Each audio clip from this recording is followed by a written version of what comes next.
So I have been using henna on my hair for about 5 years now, and it has been the most amazing thing that I've ever used for my hair.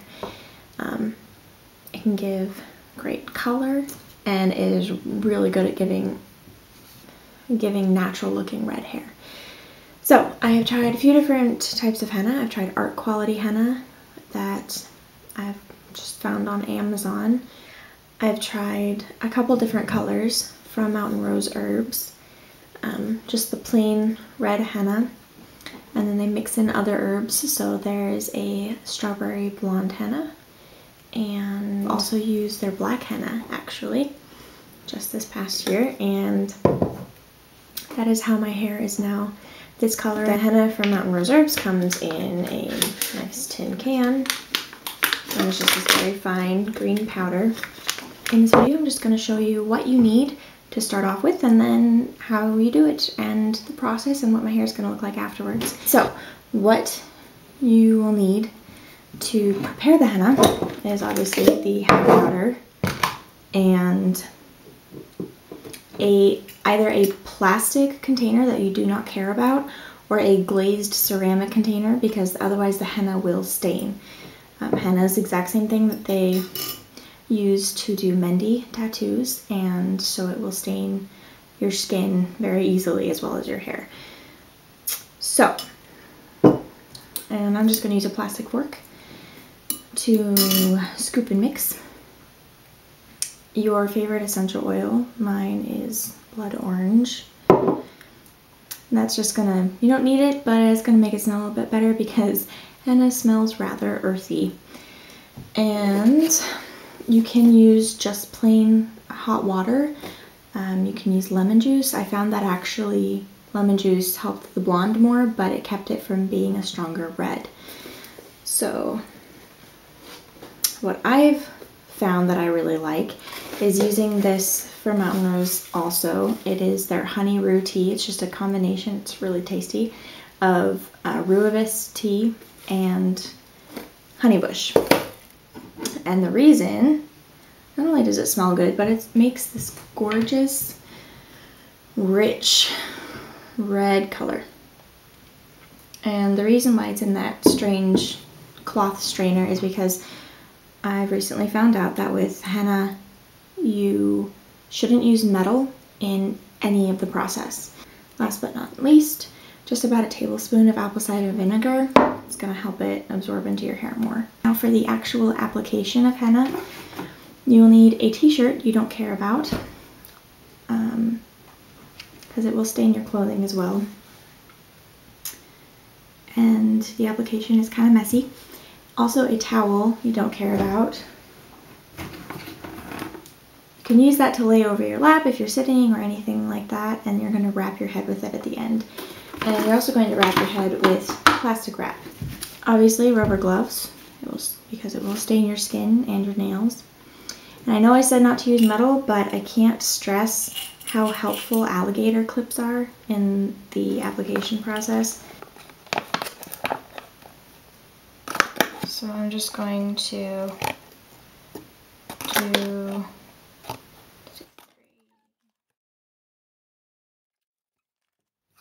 7. 7's a magic number, right? Now that I've got the amount of henna that I want, I'm going to strain my tea.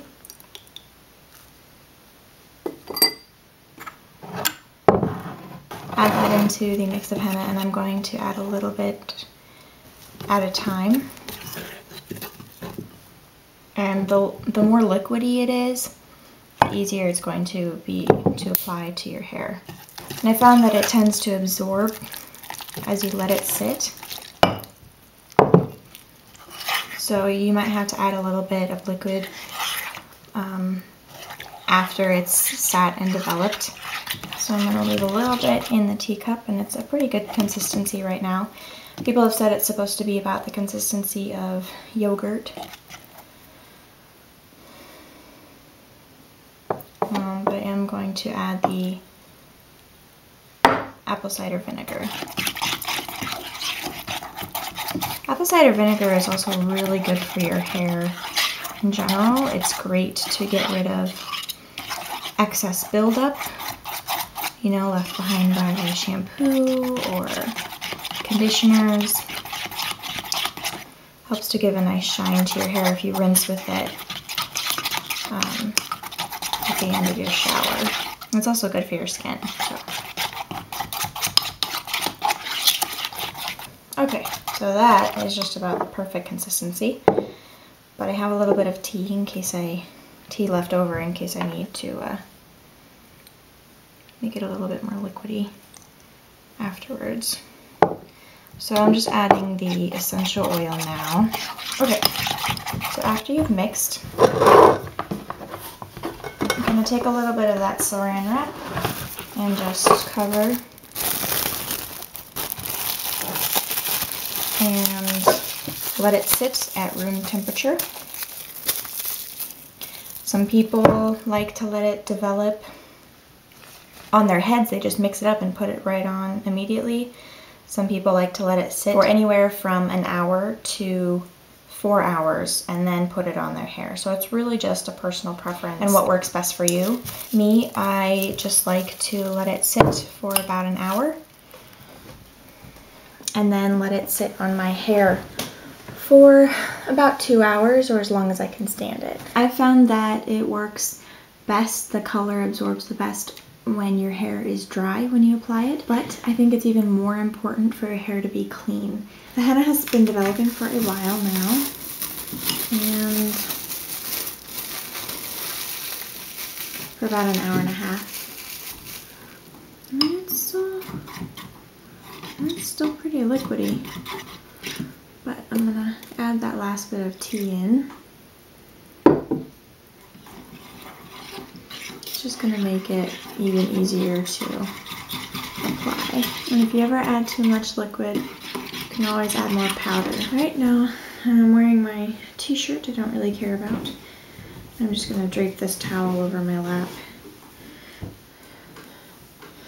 And then, this is where it begins.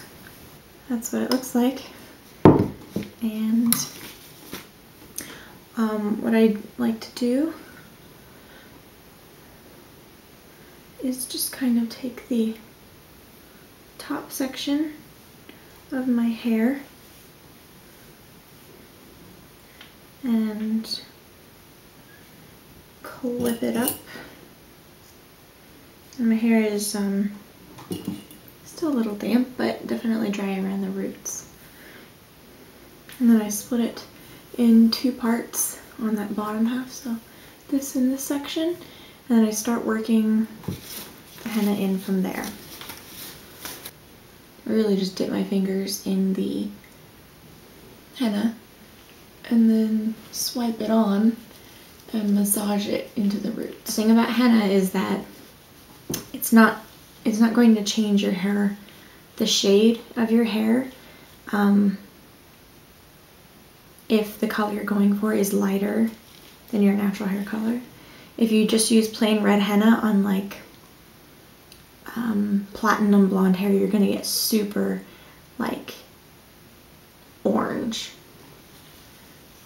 And if you have brown hair, you're not gonna notice a huge difference. It's just gonna be like a burgundy color. Without absolutely destroying your hair, henna will not come out all the way.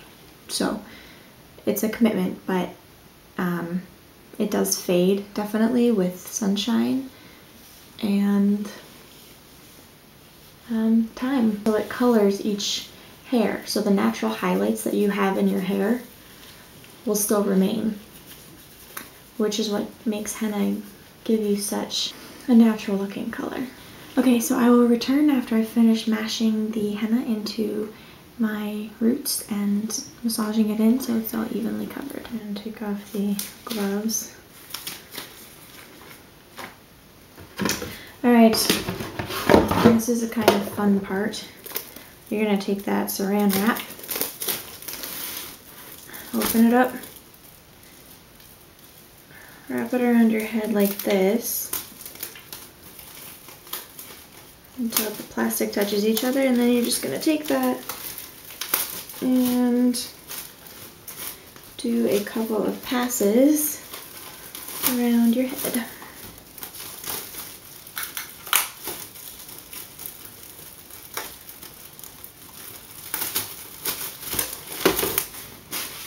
This is going to seal in the henna and the moisture and warmth so that it can develop onto the hair. I'm going to put the towel around your head, and that's just going to seal in the heat even more.